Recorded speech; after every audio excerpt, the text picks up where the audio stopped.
दोस्तों, आपने संत रविदास के जूते बनाने की कथा पढ़ी होगी, जिसमें बताया गया है कि रविदास ने कठौती में गंगा मैया को बुला लिया और गंगा मैया कठौती जैसे गंदे स्थान पर भी आ जाती है।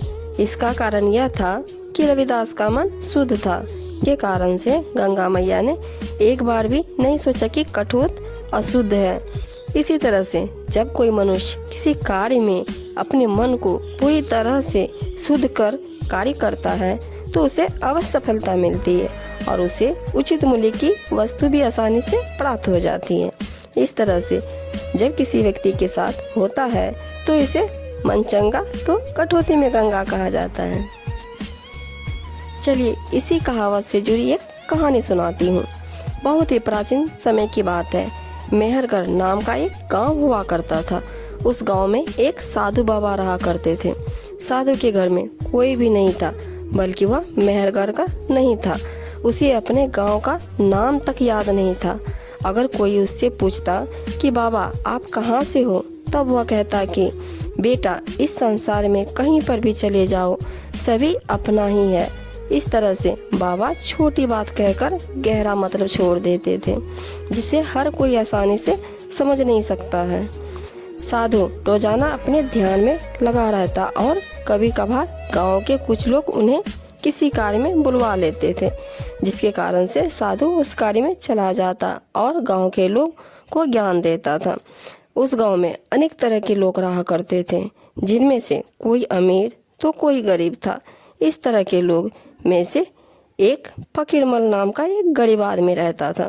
उसके घर में उसकी पत्नी व माँ रहा करती थी। फकीरमल अकेला ही उस घर में कमाने वाला था। वह गरीब था, इस कारण से उसे कोई भी अच्छा काम नहीं देते थे, जिसके कारण से फकीरमल ने एक जूते चप्पल बनाने का कार्य खोल लिया, जिससे वह हमेशा अपने घर के बाहर बैठकर जूते चप्पल बनाता था।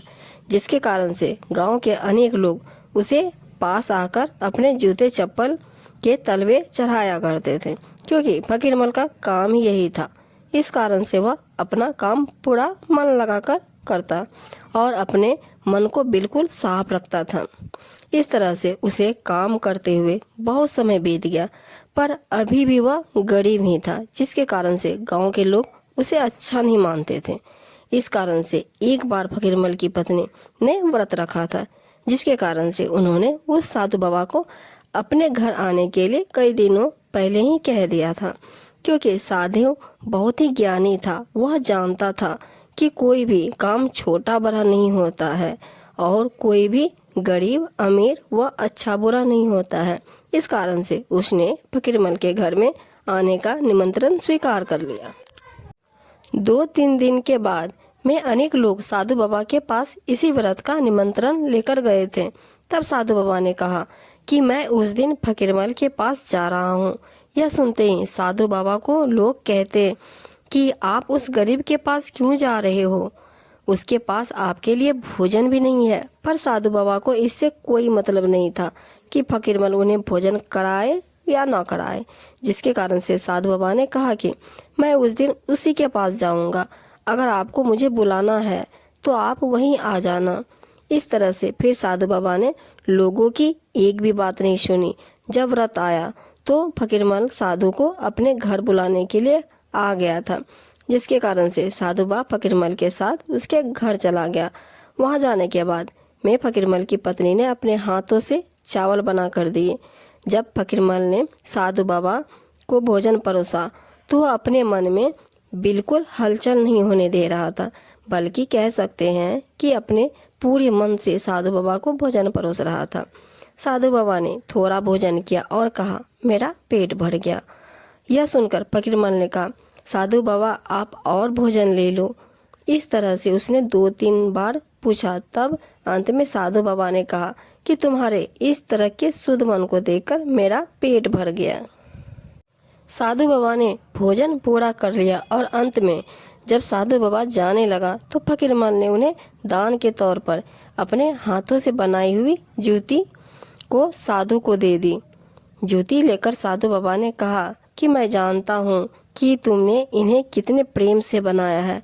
इतना कहकर साधु बाबा ने उसी समय जूती पहन ली तभी गांव के कुछ लोग फकीरमल के घर में आ गए और साधु बाबा को दान देने लगे।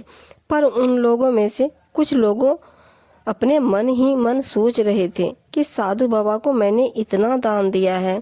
इस बारे में साधु बाबा को पता चल रहा था। इस कारण से साधु ने उसी समय कहा कि मन चंगा तो कठौती में गंगा। यह सुनकर लोगों ने पूछा, क्या मतलब है साधु बाबा इसका? तब साधु बाबा ने कहा, जिसका मन शुद्ध होगा उसे किसी भी स्थान पर किसी भी कार्य में लाभ प्राप्त हो जाता है। यह बात गांव के लोगों को जब समझ में नहीं आई तो वे फिर साधु बाबा को इस बारे में पूछने लगे। तब साधु बाबा ने कहा कि अगर कोई कार्य कर रहे हो तो अपने मन को शुद्ध रखकर उस कार्य को करो, तभी आपको सफलता मिलेगी। इतना कहकर साधु बाबा वहाँ से चला गया। इस बात को एक ही महीना बीता था कि अचानक फकीरमल अमीर होने लगा था और वह एक ही वर्ष में अमीर हो गया। इस तरह से मन को शुद्ध रखकर काम करने के कारण से ही आज फकीरमल अमीर बन गया। फिर फकीरमल ने पहले की तरह ही साफ मन रखकर अपना जीवन गुजारा। तो आपको ये कहानी कैसी लगी कमेंट्स बॉक्स में ज़रूर बताइएगा। और हाँ, मेरे चैनल को सब्सक्राइब कर दीजिए और बेल आइकन को प्रेस करना मत भूलिएगा। Thank you.